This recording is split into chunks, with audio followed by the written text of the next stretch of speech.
Graça e paz, irmãos. Hoje eu estou aqui para fazer um resumo da lição 11 da revista da EBD, A Supremacia das Escrituras. Lição 11, Lucas, Atos, o modelo pentecostal para hoje. Temos aqui como texto áureo Atos capítulo 2, versículo 4. E todos foram cheios do Espírito Santo e começaram a falar em outras línguas, conforme o Espírito lhes concedia que falassem.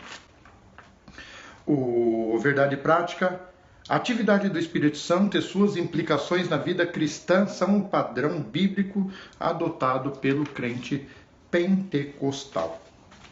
Essa lição ela é dividida em 3 partes, né? Primeira parte, o Espírito Santo no ministério de Cristo. A segunda parte, o Espírito Santo no ministério da Igreja. E a terceira parte, um modelo pentecostal para a Igreja de nossos dias, né? Vocês perceberam que pelo título foram separados dois livros, né, do Novo Testamento aqui, Lucas e Atos, também escrito por Lucas, o médico. Né? Os dois, porque foram separados os dois? Porque os dois registram que a unção do Espírito Santo que repousava em Jesus também foi concedida à igreja, como vimos em Atos capítulo 2, versículo 33. Então, há várias, né, atuações do Espírito Santo. Então, nós vamos verificar algumas ali em Lucas, né, e outras em Atos. A primeira parte, então, da lição: o Espírito Santo no ministério de Cristo. Essa primeira parte ela é dividida em 4 itens, né? O primeiro item, Espírito Santo no Evangelho, aí mostra, né, a atuação do Espírito Santo ali, como em João Batista, né, da vida de João Batista, mostra a atuação do Espírito Santo na vida de Isabel e Zacarias, pais de João Batista, mostra ali também, né, na concepção virginal de Maria e também na vida de Simeão, né, que teve a oportunidade de conhecer o Messias antes, né, de sua morte. No item 2 já fala do Espírito Santo e o batismo de Cristo, né, aonde o céu se abre, desce o Espírito Santo em forma de pomba e a voz do Pai: Tu és o meu filho amado, né? São 3 sinais ali que inauguram o ministério de Cristo. E o Espírito Santo estava lá, atuando. No item 3 da primeira parte, fala do Espírito Santo e a tentação de Cristo, né? Onde o Espírito Santo, ele conduziu Jesus até o deserto para ser tentado pelo diabo. Mas, olha que coisa maravilhosa que nós vemos aqui, ó, em Lucas 4, versículos 4, 8, 12 e 13. Cristo venceu o diabo pelo poder do Espírito e da palavra de Deus. Que maravilha! Nós temos que nos inspirar nisso, né? O item 4 aqui da parte 1, o Espírito Santo e a missão de Cristo. Aqui ele demonstra que após, né, depois que Jesus venceu a tentação no deserto, Jesus já estava apto, pronto para o seu ministério. Como declara aqui, ó. Aqui o Senhor declara que a unção do Espírito qualifica seu ministério para evangelizar, curar, libertar e restaurar os pecadores. Lucas capítulo 4, versículos 18 e 19. Já na parte 2, já aí fala sobre o Espírito Santo e a atuação na igreja. Começa ali, o primeiro item da parte 2, começa ali o Espírito Santo em Atos, né? Lucas ali, no final de Lucas, Jesus instrui, né, os seus discípulos para irem para Jerusalém e aguardarem a promessa, a descida do Espírito Santo, né? E no começo de Atos ali, ele dá continuidade, né, a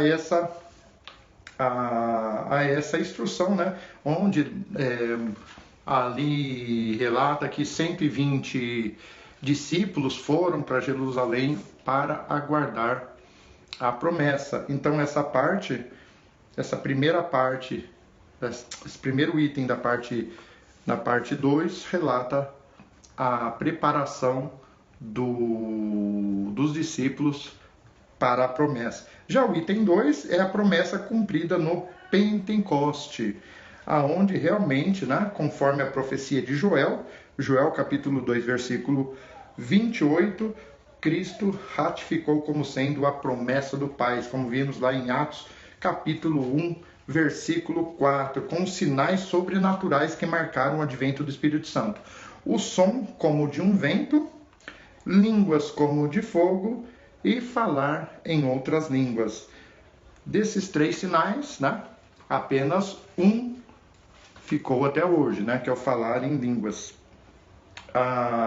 Som como de um vento e línguas como de fogo, esses outros sinais foi apenas para demonstrar, né, o início, né, da promessa, ali, demonstrar ali que começa a atuação do Espírito Santo de uma forma diferente do que acontecia lá no Velho Testamento, né? Ou seja, ou até mesmo no Novo Testamento, né? Onde o Espírito Santo atuava de uma forma diferente. Jesus precisou morrer, ressuscitar e subir aos céus para enviarmos a promessa. E no item 3 dessa parte 2, fala da expansão da igreja primitiva, né? Onde a gente vê que após ser batizado pelo Espírito Santo, Pedro, no seu primeiro discurso, né? Ele ali converte, né? Ele quase 3.000 almas. E após isso, em outra ministração, Pedro, a ministração da palavra, Pedro ali converte quase 5.000 almas. Então a gente percebe ali que a atuação do Espírito Santo faz toda a diferença. Já na parte 3, um modelo pentecostal para a igreja de nossos dias, né? O item 1 fala do revestimento do poder do alto, né? A parte 2 já sobre as línguas como evidência inicial. Ele descreve aqui que nós temos as línguas humanas, né? E as línguas que não são humanas, né? Línguas, como se diz? Línguas desconhecidas. E no item 3, a plenitude do Espírito Santo. A experiência pentecostal não ficou restrita no tempo dos apóstolos, como declara Atos capítulo 2, versículo 39. A expressão do meu Espírito derramarei, Atos 2, versículo 17, aponta para o início da dispensação do Espírito. Em razão disso, a Bíblia ensina: enchei-vos do Espírito. Efésios 5, 18. Então, esta lição é dividida nestas 3 partes, no qual passei rapidamente com a seguinte conclusão. Lucas descreve a capacitação do Espírito Santo do ministério de Jesus e no ministério da igreja. Esse revestimento de poder na vida do crente não é apresentado como dom para salvação, mas como a unção dos salvos para o testemunho e o serviço cristão. Esse é o padrão bíblico adotado pelo pentecostal submisso ao ensino das Escrituras Sagradas. E esse é um resuminho rápido, né, de toda a lição 11. E, se possível, acompanhe que essa lição 11, nós ainda teremos a lição 12. Todo domingo nós temos lá na igreja local o curso da IBD, né? Então, esperamos vocês lá, ok? Pessoal, tudo de bom, até a próxima e fiquem na paz do Senhor Jesus. Tchau, tchau.